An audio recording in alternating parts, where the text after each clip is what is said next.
One Love family, what's up? Jesse Tree here. Hope you're having a beautiful day.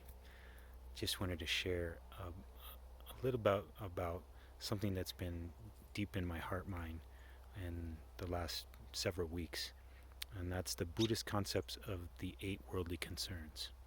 The eight worldly concerns are gain and loss, pleasure and pain, status and disgrace, or praise and censure. So, you know, many of us are trying in this time to manifest our best life. We want to have, you know, all the abundance and things that we want, and um, the pleasures for our family, and there can be this self-clinging in that has a limitation.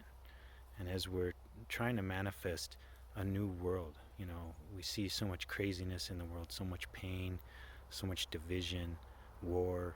You know, if we want to heal that, we have to heal that within our own selves and change our motivation, not to disregard yourself and your needs and your desires and your happiness. That you're a being, you deserve happiness just like all beings do. But to make our motivation be, the benefit of all sentient beings. So that includes you, but um, it helps take the focus off of this self-clinging, and to whether or not you're going to gain or lose, or it's going to be pleasant, or someone's going to, hate on you on social media, or, you know, or praise you and how good that makes you feel. Like, you want to be in this place of well-being that is unshakable by those things. Whatever goes in your life, you lose your house, you lose your family, someone dies, you want to know in your innermost being that everything is exactly as it should be. And this is a practice and something we I suggest we should take on if we want to heal the world. If we just meditate on the well-being of all beings, you don't have to say anything. You just keep that in your heart. It also can be in the form of, you know, smiling at someone in the store, letting someone go ahead of you in traffic, you know, nurturing some plants or some animals, you know. Um, it's just having that root motivation of caring for all sentient beings and developing a caring heart, you know. So as we go forth trying to manifest, there's this knowledge that is starting to grow more and more. We know that vibration, what you vibrate is what you attract. There's a law of attraction, but it's predicated on the law of vibration.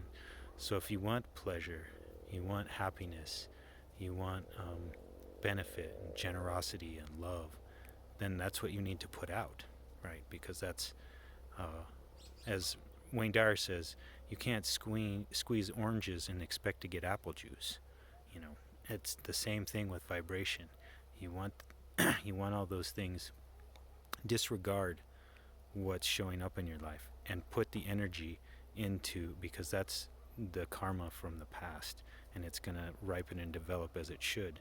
And if you're going through tough times, know that that's a good sign. Know that that means that your karma is ripening, and that you're moving through it and starting to develop, better karma. But karma is also limited. This is this action and reaction thing, and once you have this action or whatever over here, then the reaction happens, and then the chain is over. But if you develop merit is something you can take beyond this life, and that's something I would want to share with you all. I want to help people's health, in this life, help them build their business, do regenerative agriculture, help all the beings, in that way. And I love having this conduit of herbalism and purium and permaculture to be able to devote my heart in that way. But truly, when you die, that's going to be the moment of reckoning, And are you going to be able to say at the end of your life, you're not going to be like, I sure am glad I piled up all that money and had all those cars, and what you're going to say is like, I'm really glad I helped those people, that person who was in need. I'm really glad that I cared for that animal, you know.